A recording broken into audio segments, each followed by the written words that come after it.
দর্শক ভাইরা দেখুন, এই যে আমাদের রাজশাহী ডিস্ট্রিক্টে এই যে চলন বিলের ধান কি করে নেয়, এই যে মোষের গাড়ি এরমভাবে দেখেন ক্ষেতের ভিতরে নামাই দিছে, দিয়া বাঁশ দেখুন পিছনে বাঁধি দিছে, দেখতে পাচ্ছেন? এই বাঁশের আগা পর্যন্ত সাদা সাদাতে চলে যাবে।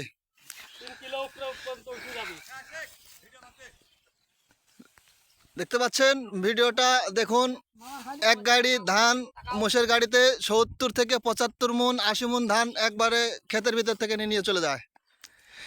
দেখতে পাচ্ছেন এই যে বাঁশের আগা পর্যন্ত ঠেকাই দিবে, 3 থেকে 4 ঘন্টা লাগবে একটা গাড়ি সাজাতে।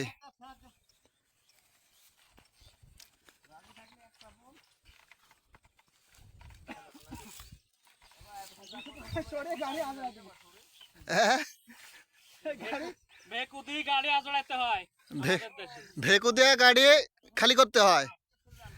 দেখতে পাচ্ছেন এই যে ছোট একটা ছেলে বসে আছেন, দেখেন মাতলা মাথায় দিয়ে। দেখতে পাচ্ছেন আমাদের রাজশাহী ডিস্ট্রিক্টের ধান কেমনে কাটে।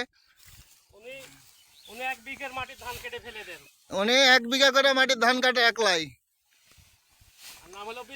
এই যে দেখেন মোষের গাড়ি ধান, দেখেন বাঁশ খাড়া করে দেখেন কিরকম করে ধান সাজাচ্ছে।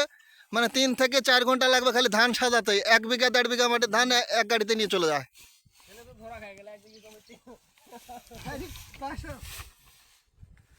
দেখুন 1 গিরা কাদাবাদি রয়েছে ক্ষেতের ভিতরে, তাও মোষের গাড়িতে নিয়ে চলে যাবে, কোনো ফ্যাক্টরি না।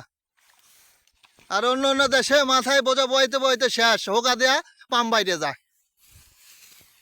দম বাইরে যায়। হাই রে হাই, কি অবস্থা! হারে শালার কি অবস্থা! দেখুন অবস্থা, মোষের গাড়ি দিয়ে ধান নিয়ে চলে যায়। হাই রে হাই, বাঁশের খাম্বা গাড়িছে। আরে আল্লাহ, কত সময় লাগবে এই বাঁশের মাথা পর্যন্ত গাড়ি সাজাতে, সর্বনাশ করেছে। দেখতে পাচ্ছেন আপনারা, বাঁশ পিছনে বাইন দিয়েছে, বাঁশের আগা পর্যন্ত চলে যাবে সাজাতে। হাই রে হাই। দর্শক ভাইয়ারা, এতক্ষণ ভিডিও করার আমার সময় নাই, তো যাই হোক যতটুকু করলাম অতটুকু আপনারা দেখবেন। আচ্ছা।